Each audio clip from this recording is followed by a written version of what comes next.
ini गुबुन-गुबुन ओनसोलाव नोंथाङा जे खामानि मावनो थाखाय अन्थाइ खाम्फा गायसननायखौ लानानै जोङो खालि जमदुवारि बियाबल' नङा बुंनो थाङोबा गसाइगाव समस्तिनि बेंखनाव थानाय जेसेबां ओनसोलफोर दङ बेयाव जों आथिखालाव आरआइडिबिनिफ्राय आरो लोगोसे एसअपिडि बेनिफ्राय जोङो लामाजों लोगोसे जायगा जायगा कालभार्ट दालां बेखौ बेखेवनाय हाबाफारि दाखालिनिफ्राय जों लागासिनो दं। दाबो जोङो गोबां बेबायदि लामा बेखेवनानै फैबाय। दा आथिखालाव जोङो नैबे लावख्रिगुरि ओनसोलाव दंफैयो। बेवहाय ओरै बर' आरो सान्थालि मेजर मोनसे गामि बियो बाव मोनसे दैसा दङ। बे दैसाखौ बिथांमोना बारनो थाखाय गोबाव समनिफ्राय नाजादोंमोनबाबो नाथाय बिथांमोना मोननो हायाखै। थांनाय बिपिएफ आमोलनि सरकारावबो बिथांमोना बेखौ खुद्रिसारदोंमोन बिदोंमोन नाथाय 17 बोसोर बारखांनायनि उनावबो बिथांमोना मोननो हायाखै।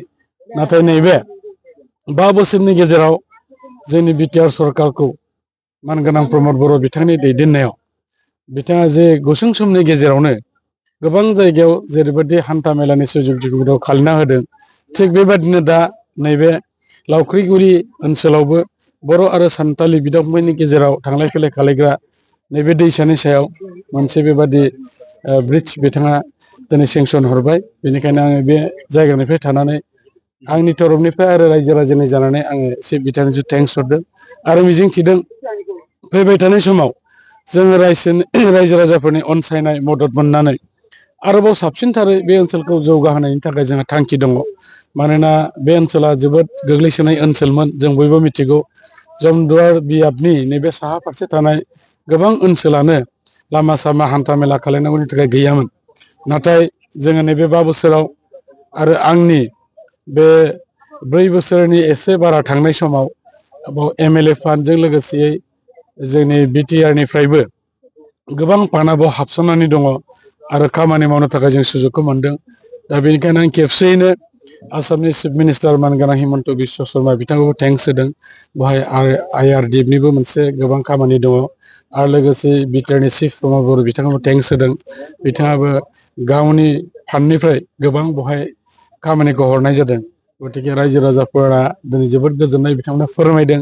दा बेखेवनायाव लैहोर लैहोर बिथांमोना फैदों जे थारैनो बे ओनसोलनि गोबाव समनि जेंनाया दिनैनिफ्राय बे जोबनायनि लामायाव। दिनै जमदुवार बियाबनि सिङाव थानाय लोगोसेयै गसाइगाव समस्तिनि बियाबनि सिङाव थानाय खासियाबारि आर'नाइ फोथाराव बिथाङा दिनै नुजाफैगोन आसामनि गिबि मन्थ्रि बिथाङा। जों बेखौ जोबोर गोजोननायजों ओनसोलनि जानानै बरायदों। खारन सासे चिफ मिनिस्टारा जोंनि ओनसोलाव फैनाया बे जे गाहाम मोनसे खौरां। दा बेवहाय गुबुनफ्रा गुबुन नोजोरै नायनो हागौ। दा इलेक्सना खाथिसै बिटिसिनि बिसायख'थिया बेखौ लानानै जिहेतुके बिथाङा सिएमब्लाबो मोनसे पार्टिखौ बिथाङा रिप्रेजेन्ट खालायो एबा मोनसे पार्टियाव बिथाङा दङखाय बिजेपि दोलोआव दङखाय बिजेपि दोलोनिबो बाथ्रा बुंनायनि अधिकारा बिथांनाव दङ आरो बिजेपिनि जानानै खामानि मावनांगौआबो बिथांनि दायथ'। दा बेनिखायनो जोङो बिथांनि फैनायखौ जों बरायदोंसो। जों बेवहाय खुनु संकित जायाखै। लोगोसेयै जिहेतुके एइबार गुबुन गुबुन समफ्राव जों नुदोंमोन थांनाय 17 बोसोराव गुबुन गुबुन दोलोनि बिजाथिफ्रा बाव गेलेनो थाखाय बिथांमोना गियोमोन। नाथाय मानगोनां प्रमद बर'आ जे समनिफ्राय बेवहाय बिटिआरनि चिफ जादों बे समनिफ्राय लानानै जों बयखौबो खावलायदों जे गणतन्त्रखौ जों फोथांनानै लाखिनांगौ।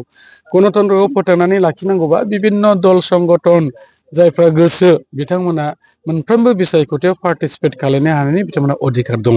दा बेखौ दिनैहाय मोननो हादों आरो बे परिबेसखौ जों फैनाय लोगो लोगो एबा बिटिआर सरकारखौ इउपिपिएल दोलोआ सालायनाय लोगो लोगो गोजोन मोनसे थासारि भातृत्व आरो जौगानाय जिहेतुके फैदों।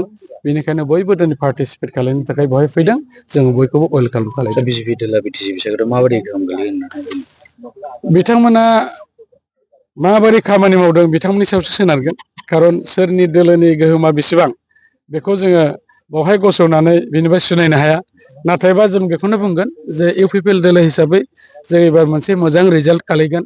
जे रिजाल्टनि दारै जोङो इउपिपिएल दोलोआनो हारसिङै जोङो सरकार दानो हानायनि केपासिटिया बाव जागोन आरो लोगोसे प्रमद बर' बिथाङानो फिन खेबसे चिफ जानो थांगासिनो दङ।